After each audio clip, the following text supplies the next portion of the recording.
नमस्कार, मैं अनिल कुमार श्रीवास्तव और आप देख रहे हैं दैनिक जनजागरण न्यूज। आज हमारे स्टूडियो में आए हैं आदरणीय मुकेश सक्सेना जी। मुकेश अंकल, आपका बहुत बहुत स्वागत है हमारे स्टूडियो में।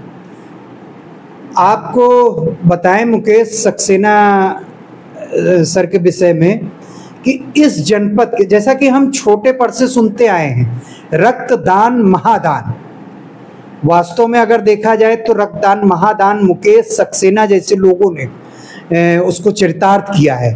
इस वाक्य को वास्तव में मुकेश सक्सेना अंकल ने लगभग 100 से ज्यादा रक्तदान खीरी जनपद में, इनफैक्ट में कहा जाए तो एक कीर्तिमान स्थापित किया है, तो अतिशयोक्ति नहीं होगा। मुकेश अंकल, आपको ये जो रक्तदान की सेवा है, ये रक्तदान की जो मुहिम है, इसमें आप कब आए और इसमें आप कैसे, आपका पदार्पण हुआ, थोड़ा सा हमारे दर्शकों को आप बताएं। धन्यवाद अनिल जी, आपने हमें आमंत्रित किया अपने स्टूडियो में, और सभी दर्शकों का भी धन्यवाद। ये प्रेरणा हमको रोगी सेवा संस्थान, ये लाल बहादुर शास्त्री जी के छोटे बेटे को जो है ब्लड कैंसर था, उनको एक तरफ ब्लड चढ़ाया जा रहा था, एक तरफ निकल रहा था हिंदू महासभा के प्रांगण में दिल्ली में। तो उसी को देख करके मेरे मन में भी एक आशा जागृत हुई, और हमारे लखीमपुर में इंदिरा गांधी राष्ट्रीय ब्लड बैंक के नाम से एक संस्था चलती थी, रोगी सेवा संस्थान, उसी के हम मेंबर बने, और इसके जिला अध्यक्ष थे श्री स्वर्गीय गिरिजा शंकर पुरी जी। और कांग्रेस की एक छोटी सी सेल थी, और सेवा करने का मौका मिलता था, और लोगों को प्रेरित करते थे कि आइए हमारे ग्रुप में जुड़िए। और इससे बड़ा कोई भी सेवा का कार्य नहीं हो सकता है। मानव रक्त की पूर्ति मानव रक्त से ही होती है, इसमें बिल्कुल सत्य है। एक आपका छोटा सा दिया हुआ रक्तदान किसी के घर का बुझता हुआ चिराग बचा लेता है, किसी के भाई को बचा लेता है, किसी के बेटे को बचा लेता है, किसी के बच्चे को बचा लेता है। इससे बढ़ के कोई भी जात नहीं और कोई धर्म इससे परे नहीं है। मानव रक्त की पूर्ति मानव रक्त से होती है, और चारों धर्मों में ही रक्त की संचार जो रहता है वो लाल ही रहता है। तो हम इससे बढ़ के कोई सेवा नहीं जान समझ पाए, और इसी से प्रेरित होकर के हमने जो है रक्तदान के लिए। तो आप सुन रहे थे मुकेश जी को, किस तरीके से इन्होंने भावनात्मक रूप से रक्तदान के विषय में आपको बताया। मुकेश अंकल, एक चीज हमें सुनने में आई है कि आपका ब्लड ग्रुप बहुत ही रेयर है, बहुत कम लोगों में पाया जाता है। थोड़ा सा अपने ब्लड ग्रुप के विषय में बताएं। हाँ जी, ये हम 1985 से हम ब्लड बैंक से जुड़े थे। हमारा ब्लड ग्रुप ए नेगेटिव है, और उस समय में लोग रक्त देना तो बहुत दूर की बात, जानते भी नहीं थे कि रक्तदान होता क्या है। हम लोगों ने प्रेरित किया, और हमारे रक्त के लिए जब भी कभी लखीमपुर जिला अस्पताल से कॉल आती थी पैथोलॉजी से, तो हम सहर्ष उसकी सेवा के लिए तन मन धन से लगे रहते थे। और हम उस मरीज से उस समय तक का हमारा रिश्ता रहता था कि जब तक उसके मरीज के निडिल लग करके ब्लड उसके चढ़ने लगे, हम लोग उससे न चाय पीते थे, न पानी पीते थे, न किसी तरीके की कोई सेवा नहीं लेते थे। और उसके बाद में ही हमारा उसका संबंध खत्म हो जाता था। बाकी तो भावनात्मक रूप लगा रहता है, लोग मिलते हैं, जानते हैं हमारे बारे में, उनसे पूछा और वो मिलने आए, वो अलग की बात है। लेकिन हमारे लोग किसी प्रकार का कोई भी जो है मरीज से सहयोग नहीं लिया जाता था, निस्वार्थ भाव से सारी सेवाएं चलती थी। तो आप सुन रहे थे किस तरीके से मुकेश अंकल निस्वार्थ भाव से सेवा में लगे, रक्तदान की सेवा में लगे हुए हैं। आखिरी क्वेश्चन, अगले क्वेश्चन पे चले हम मुकेश अंकल से, एक रोचक क्वेश्चन पे। उससे पहले आपको बता दें, हमारे चैनल को लाइक सब्सक्राइब जरूर करें, क्योंकि आपका सब्सक्रिप्शन हमारे मनोबल को बढ़ाएगा, और हम यूं ही अनसीन हीरोज को आपके सामने लाते रहेंगे, जो कि वास्तव में डिजर्व करते हैं ऐसे सेवी। तो अंकल, रक्तदान हमारे उत्तर भारत में, वैसे साउथ में तो काफी अवेयर है, हमारे उत्तर भारत, आपने अभी बताया कि हम प्रेरित करते हैं, लोगों को खुद भी रक्तदान करते हैं और लोगों को भी प्रेरित करते हैं। तो यहाँ पे एक पॉइंट ये आता है हमारे उत्तर भारत में कि जैसे कहते हैं ना कि रक्तदान किया, हमारे लड़का कमजोरी आएगी, ठीक, तो घर पे आदमी ये कहता है कि रक्तदान से कमजोरी आ गई या रक्तदान से ये होगा, तो इन सब उनको देखते हुए आप कैसे यहाँ के समाज को रक्तदान के लिए प्रेरित करते हैं? देखिए, ये गलत भावना है। 24 घंटे के अंदर हमारा दिया हुआ रक्त संचार करके नया रक्त आ जाता है। जिस तरीके से हम अपने शरीर के कपड़ों को, गंदे कपड़े को धो लेते हैं, उसी तरीके से शरीर का जो रक्त हमारा है ये 3 माह के अंदर जो है किसी ना किसी रूप में निकल जाता है, चाहे वो कट करके निकले, चाहे फोड़ा फुंसी से निकले। और हम लोगों को ये बताते हैं कि आपका ये रक्त जो है, रक्तदान जो है, अगर किसी के शरीर में जाएगा तो आपका वो परिवार आपका हमेशा ऋणी रहेगा जी। तो इसलिए हम चाहते हैं कि लोग आएँ, बढ़ चढ़ के हिस्सा लें।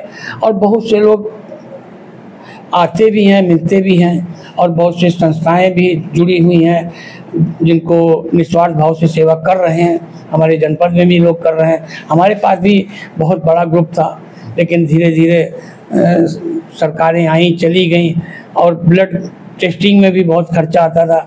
इन सबको देख करके इस समय तो हमारा ब्लड बैंक जो है कुछ हड़बड़ाया हुआ है, टूटा हुआ है। लेकिन अब भी जो है अगर कोई आ जाता है तो कोशिश करी जाती है कि उसकी व्यवस्था करा दी जाए। अंकल, अक्सर देखा जाता है, जैसा कि अभी 14 तारीख आने वाली है, विश्व रक्तदाता दिवस आएगा, और तमाम संस्थाएं एकदम से तिलिस्मी भाव में प्रकट भी होंगी। आपको पूरा मीडिया, सोशल मीडिया रक्तदानियों से दिखेगा भरा हुआ। तो अगर इतना ही वो है तो मेरे ख्याल से रक्त की कमी नहीं होनी चाहिए, और आए दिन रक्त के अभाव में तमाम जाने जा रहे हैं। तो आप उस पे क्या कहना चाहेंगे? देखिए, हम तो कहते हैं जो अगर समाज सेवी संस्थाएं आती हैं, अगर उनके पास में 5 आदमी भी हैं तो वो ऐसे 5 आदमी हों कि अगर कॉल आती है तो स्वेच्छा से जाके रक्तदान करें। जी। उनको 3 माह के अंदर करना चाहिए। अच्छा, ऐसा भी देखा जाता है कि बहुत से मरीज जो वास्तव में नीडी हैं, वो पैसा दे के, इतने रक्तदान के बावजूद पैसा दे के रक्त से खरीद कर जान बचाते हैं। तो उस पे क्या आपके विचार हैं? देखिए, पहले तो हम यही कहते हैं उनके परिवार वालों को कि पहले आप अपने ददियाल पक्ष के लोगों का ब्लड टेस्ट कराइए, ननिहाल पक्ष के लोगों का ब्लड टेस्ट चाहिए। अगर वही ब्लड हमको मिल रहा है, जैसे ए पॉजिटिव है और आपके भाई का ब्लड मिल रहा है, आपकी सिस्टर का मिल रहा है, आपकी मौसी का मिल रहा है, मामा का मिल रहा है, वो ब्लड जो है आपके लिए बहुत अच्छा है। और मार्केट से लिया हुआ ब्लड हम अच्छा नहीं समझते हैं, लेकिन लोग करते हैं, लेते हैं पैसा खर्च करके। आजकल तो पैसा दिया और तमाशा देख लिया, मिल जाता है, लेकिन वो रक्त उतना कीमती नहीं होता जितना अपने रिश्तेदारों का रक्त होता है। हाँ, ब्लड रिलेशन का। और ये ननिहाल पक्ष और ददियाल पक्ष दोनों में ही वही ग्रुप मिल जाते हैं। और हमने तो अपने जनपद में ही नहीं, बहुत दूर दूर जा करके लोगों की कॉल के ऊपर ब्लड डोनेट किया। लखनऊ में एक बहुत बड़ा ब्लड बैंक था, हमने उसके संचालक महोदय से कहा कि देखिए, हम तो अपना ब्लड देने के लिए इसको आए हैं और आप हमारे ब्लड टेस्टिंग के पैसा ले रहे हैं, आप हमारे इसके क्रॉस करने के पैसा ले रहे हैं। तो उसने उस मरीज के लिए अपनी अस्पताल में ये कह दिया था कि जब ये बच्चा रहता है, इसके कोई भी ब्लड चढ़ता है तो किसी भी प्रकार का कोई टेस्टिंग का पैसा नहीं लिया जाएगा। उन्होंने हमारी बात को समझा और उस मरीज के आर्थिक स्थिति को देख करके उसने जो है ये सुविधा जो है उसको दी। और वो भी एक मोहम्मदन परिवार की लड़की थी, लेकिन दुर्भाग्यवश हमने उसको 2-3 मरतबे ब्लड दिया, लेकिन हम उसको बचा नहीं पाए। बड़ा हमेशा दुख रहा। आपको एनेस्थीसिया से वो पीड़ित थी, हर 15-20 दिन में उसको ब्लड चढ़ता था, और बहुत ही गरीब परिवार से थी। पर उसके ननिहाल पक्ष में अच्छे लोग अच्छी जगह पे थे, बहुत इंतजाम भी करते थे, लेकिन जो है ईश्वर की माया के आगे कुछ नहीं चलता है। वो लड़की ख़त्म हो गई थी, जिसका हमें हमेशा मलाल रहेगा। तो आप देख रहे थे किस तरीके से मुकेश जी भावुक हो उठे हैं। तो हम इससे पहले कुछ और कहना चाहेंगे? हाँ, हमारी चित्रगुप्त कार्य सभा के उपाध्यक्ष थी शशि श्रीवास्तव जी, वो भी बीमार पड़ी थी, उनका ऑपरेशन था, तो उनको भी जो है हम लोगों ने सहयोग करके हमने उनको भी अपने बीच में खड़ा किया। और आज जो हमारे बीच में नहीं है, वो जहाँ भी हो ईश्वर उनको जो है शांति प्रदान करे उनकी आत्मा को।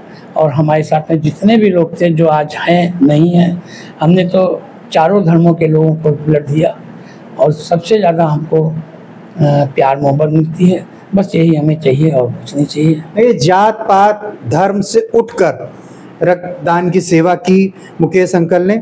हम ये सेवार्थ सामाजिक उत्थान में विभिन्न सामाजिक संस्थाओं, संगठनों, समूहों से जुड़कर पॉजिटिव वर्क कर रहे हैं। हम उस एंगल पे चलें, उस तथ्यों पे चलें। उससे पहले हम मुकेश अंकल से कहना चाहेंगे, अंकल आप कुछ रक्तदान दिवस आ रहा है तो उस पर कोई संदेश आप समाज को देना चाहें तो। हम तो कह रहे हैं कि हमारे भाई बहन जो भी रक्तदान करना चाहते हैं तो 14 जून को आएँ और रक्तदान करें। उनका एक छोटा सा प्रयास जो रहेगा रक्तदान का, वो न मालूम किसके घर के चिराग को जिंदा करेगा। आप आइए, इस पुनीत कार्य में जो है अपना सहयोग प्रदान करें और आशा करेंगे कि आप लोग बढ़ चढ़ कर हिस्सा लेंगे और आने वाले समय में किसी भी ब्लड बैंक में ब्लड की कमी नहीं रहेगी अगर हमारे आप जैसे सहयोगी लोग आते रहेंगे। और जो भी संस्थाएं आएँ वो हमेशा तत्पर रहें ब्लड डोनेट के लिए। अच्छा, 14 जून एक बृहद स्तर पे विश्व रक्तदाता दिवस मनाया जाता है, तो इस पे आप इस दिवस को कहाँ तक आप देखते हैं? इस पे क्या कहना चाहेंगे इस दिवस में? एक अच्छा है दिवस, बढ़िया है, लोगों के बीच में भावनाएं जोड़ने का है। हमारे जनपद में भी कोई हमारे साथी हैं जो हमेशा ही रक्तदान के लिए प्रेरित रहते हैं और करने के लिए तैयार रहते हैं, जिसमें 2 नाम तो हमारे बहुत ही ज़्यादा हैं। सुधाकर श्रीवास्तव जी सुधाकर लाला के नाम से मशहूर हैं और प्रशांत जी, उनकी टीम में करीब 25-30 लड़के हैं, युवा टीम है। और हर समय वो जो है अगर जरा से भी कॉल आती है। और सबसे बड़ी बात तो हम अपने एक साथी जो हमारे नोएडा में बैठे हुए हैं विवेक श्रीवास्तव बिक्कू जी, वो भी इसके लिए हमेशा तन मन धन से लगे रहते हैं। उनका भी हम धन्यवाद चाहेंगे कि वो हम लोगों को हमेशा याद करते रहते हैं और वो जहाँ भी रहें हमेशा जो है रक्तदान और समाज सेवा के बीच में रहें और करते रहें। हम लोग उनके साथ में रहेंगे, बस यही है। अच्छा, बात कायस्थ युवाओं की चली है, तो आप तमाम संगठनों संस्थाओं से जुड़े हुए हैं, थोड़ा सा उस पर कुछ प्रकाश डालेंगे? किस इसमें देखिए ऐसा है कि सभी समाज अपने अपने तरफ खींचता है, तो हमारा भी प्रयास रहता है कि हमारे युवा साथी आएँ और संगठन से जुड़ें, संगठन का नाम बढ़े, उनकी सेवाएं आएँ, समाज को सेवाएं मिलें। बस यही चाहते हैं कि हम आकर के युवा संगठन जो है हमारी संस्था से जुड़े और चित्रगुप्त कायस्थ सभा का जो है नाम रोशन करे। आप श्री चित्रगुप्त कायस्थ सभा लखीमपुर खीरी के वरिष्ठ उपाध्यक्ष भी हैं जी। आपसे उस पर हम बात करें, उससे पहले हम जानना चाहेंगे आप अपने प्रारंभिक जीवन के विषय में थोड़ा सा। प्रारंभिक जीवन तो हमारा बहुत ही कष्टमय रहा, संघर्षशील रहा। हम एक निम्न परिवार से संबंध रखते थे। हमारे 4 बहन और 3 भाई हमारे थे। भाइयों में हम सबसे छोटे थे, बहनों में 2 भाई बड़ी बहन थी और 2 छोटी थी। पिताजी हमारे 1974 में यहाँ जिला कलेक्ट्रेट में जो है डीएम साहब के पेशकार थे और कंपलसरी रिटायरमेंट लेने के बाद में परिस्थितियों को देखते हुए सब चलता रहा और इसी के बीच में पढ़ाई भी चली, बिजनेस भी किया, समाज सेवा भी करी। 1984 से श्री चित्रगुप्त कायस्थ सभा के संस्थापक सदस्य के रूप में रहे और समाज की सेवा करते रहे। विभिन्न दायित्वों पर निर्वहन अपना बखूबी करते रहे, लेकिन बीच में आप छात्र नेता भी रहे हैं, छात्र राजनीति से भी जुड़े रहे हैं। नहीं, थोड़ा नहीं, हमने सुना है कि आप छात्र राजनीति से प्रत्यक्ष या परोक्ष रूप से जुड़े रहे हैं। हाँ, ये सही है। तो कि हम आप आज के जो आज का युवा भटकाव के रास्ते पे है, जैसे कि आपका नशेबाजी और तरह तरह के व्यसनों में ग्रसित है और शिक्षा से दूर होता जा रहा है, जैसे कि मोबाइल का रील्स में और इस तरीके का, तो युवा जो भटकाव के रास्ते पे है उसको क्या संदेश देना चाहिए? उसको तो हम यही संदेश देंगे कि भाई अपने माँ बाप का नाम रोशन करो, अच्छी पढ़ाई करो, शिक्षा की तरफ ध्यान दो। मोबाइल बहुत ही अच्छी चीज़ है और बहुत ख़राब चीज़ है। ख़राब चीज़ में बच्चे लोग ज़्यादा ले लेते हैं कि आजकल देखते हैं रील बना रहे हैं, कहीं ट्रेन के ऊपर जा रहे हैं रील बना रहे हैं, कहीं पुल के ऊपर रील बना रहे हैं, तो आने वाले पीछे से किसी वाहन ने ठोकर मार दी, आप गिर गए, जान जोखिम में डाल, पता चलता शारदा नगर पुल के ऊपर लटक करके रील बना रहे हैं, जरा सा भी आपका पैर फिसल गया, हाथ फिसल गया तो आप अपने जीवन को खो देंगे। हम तो यही संदेश देंगे युवा साथियों को और बहनों को कि जो वो आएँ इस तरीके से रील का जरा दुरुपयोग करें, इनका बहिष्कार करें। और नशा तो बिल्कुल करना ही नहीं चाहिए, लेकिन क्या किया जाए, सिगरेट के डिब्बी पे, शराब के डिब्बे पे लिखा जाता है, लेकिन फिर भी जो है उसकी तरफ हम भागते हैं, पैसा अपना खराब करते हैं, शरीर अपना खराब करते हैं, और 4 लोग कहते हैं कि देखो ये नशेड़ी पड़ा हुआ है। इससे एक प्रसंग याद आया अंकल, उसमें लिखा रहता है smoking is injurious to health, ठीक है। तो एक कोई गया वहां पे, उसमें शायद नहीं लिखा था, तो बोला ये नकली है, हमें तो वो असली वाली दो जिसमें लिखा है smoking to injurious to health. तो ये है चाल। ये सब बड़ी बड़ी कंपनियों के खेल होते हैं, इनको तो हम लोग नहीं दूर कर सकते हैं, लेकिन हाँ अपने समाज को ये संदेश दे सकते हैं कि ये चीज़ गलत है। और उससे ज़्यादा गलत ये है कि हम सिगरेट बीड़ी पीते हैं, हमारे सामने लोग खड़े रहते हैं, उनको जो धुआं लगता है वो बहुत ज़्यादा नुकसान लगता है, और कई जगह पे इस तरीके से आम जनता के बीच में लड़ाई भी हो जाती है।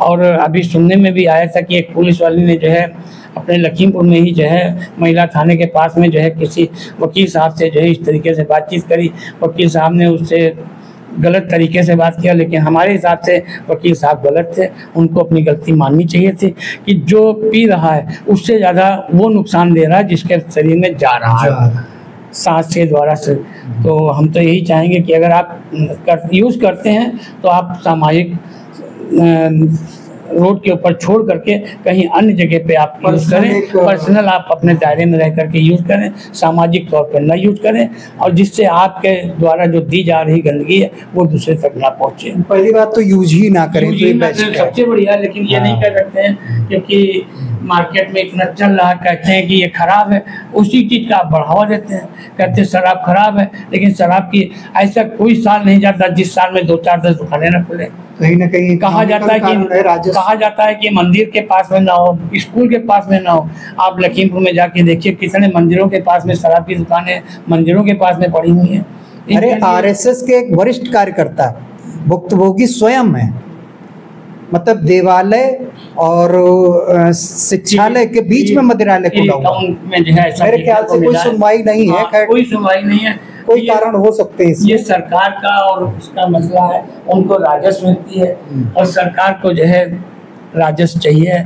ये तो आपस की बहुत बड़ी कहानी, बहुत बड़ा इसका चलिए ये इससे इतर विषय है। हम आते हैं सीधे सीधे कायस्थ समाज पे। आप वरिष्ठ उपाध्यक्ष हैं कायस्थ समाज के, और अभी सुनने में आया है आपके 2 प्रस्तावों को आपकी संस्था ने माना और सार्थकता मिली उसे। जी हाँ। पहला जिस जगह पे आपका श्री चित्रगुप्त कायस्थ धर्मशाला है, उस एरिया को, उस मोहल्ले को श्री चित्रगुप्तपुरम के नाम से आपने प्रस्तावित किया और आपकी संस्था ने माना। उसके बाद दूसरा, आपने वहाँ पे उसकी पहचान के लिए, यानी कोई दूर से आ रहा है तो कहाँ पे धर्मशाला, तो उसके लिए द्वार का प्रस्ताव रखा था। आपकी संस्था ने ना ही माना ही नहीं, केवल साथ में प्रपोजल बना के स्थानीय विधायक को दिया, सदर विधायक जी को, और सदर विधायक जी ने उसे पास करा के आज मेरे ख्याल से द्वार लग रहा है। तो इस पे क्या आप कहना चाहेंगे? इसमें तो देखिए ऐसा है कि हम तो चाहते हैं कि हमारे समाज का नाम हो। हमें ये विचार आया कहाँ से? ये सब ऊपर वाले की, भगवान चित्रगुप्त जी की देन है। वही हमको विचार देते हैं कि आप इस तरीके से ये प्रस्ताव दीजिए, और लोगों को अच्छा लगता है तो मान लेते हैं, नहीं अच्छा लगता है तो ठुकरा देते हैं। चित्रगुप्तपुरम का हमने इसलिए करा कि हमारा वहाँ पे धर्मशाला है। आने वाले समय में लोग जानेंगे कि यहाँ कोई कायस्थ समाज का जो है एक धर्मशाला भी है लखीमपुर में। और आज इस स्थिति में है धर्मशाला कि छोटे मोटे शादी ब्याह, गरीब बच्चों की शादियाँ हो जाती हैं, खुशी के फंक्शन हो जाते हैं, गम के फंक्शन हो जाते हैं। लोग जानने लगे कि यहाँ कायस्थ समाज का एक है, और उसी को देख करके हमने चित्रगुप्तपुरम का जो है प्रस्ताव दिया। हमारी पूर्व की संस्थाओं ने, जो हमारे अध्यक्ष मंत्री थे, उन्होंने भी जो है संरक्षक जी को दिया प्रस्ताव और सभी ने अच्छा माना। और आज जो है चित्रगुप्तपुरम के नाम से जो है लोग जानने लगे हैं, पहचानने लगे हैं। अब शायद आने वाले भविष्य में जो है नगर पालिका उसको जो है घोषित कर दे तो एक वार्ड के रूप में जो है बन जाएगा। वाह, बिल्कुल घोषित करेगी। अंकल, आपके संरक्षक, वरिष्ठ संरक्षक राजीव रतन खरे, संरक्षक शशिकांत श्रीवास्तव और संरक्षक राजेश श्रीवास्तव एडवोकेट और अध्यक्ष डॉक्टर ओपी श्रीवास्तव, महामंत्री चित्रांश अनूप सिंह और कोषाध्यक्ष लोकेन कुमार श्रीवास्तव, सॉरी है बाय मिस्टेक हो गया। तो कुल मिला के संस्था के सभी लोग लगातार कहते आए हैं कि भगवान श्री दुर्गे चित्रगुप्त मंदिर और श्री चित्रगुप्त कायस्थ धर्मशाला के विकास में कायस्थ समाज आगे आए और काफ़ी हद तक आगे आया भी है। तो इस पे आप क्या कहना चाहेंगे? देखिए, अब हम लोगों की वो उम्र नहीं रह गई है कि जो हम उतना दौड़ धूप सकें। हम तो अपने युवा साथियों से यही आह्वान करेंगे कि वो आएँ और बढ़ चढ़ कर हिस्सा लें, मंदिर के निर्माण में सहयोग करें। अभी भी हम लोगों ने थोड़ा बहुत निर्माण कराया है, मंदिर में पुताई का हुआ और कुछ छत वगैरह टूट गई थी वो बना है, दीवार पे प्लास्टर वगैरह हुआ है, अभी काम चल भी रहा है और धर्मशाला में भी चल रहा है।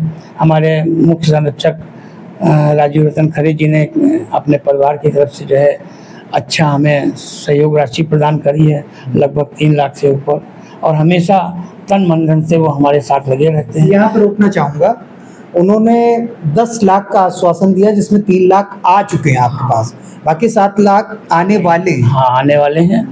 और जो चित्रगुप्त स्मृति द्वार जो बना है, ये इसका निर्माण जो है गढ़ी रोड पे SSB कैंप से पहले तैयार हो गया है और बहुत ही जल्दी चालू लोकार्पण होगा। और हमारी पूरी संस्था जो है इसके लिए जो है विधायक जी के हमेशा ऋणी रहेगी और विधायक जी हमको हमेशा, संस्था को हमेशा समय समय पे सहयोग भी प्रदान करते हैं। और आने वाले समय में भी जो है उन्होंने आश्वासन दिया है कि हम लोग जो है समाज को सहयोग प्रदान करेंगे।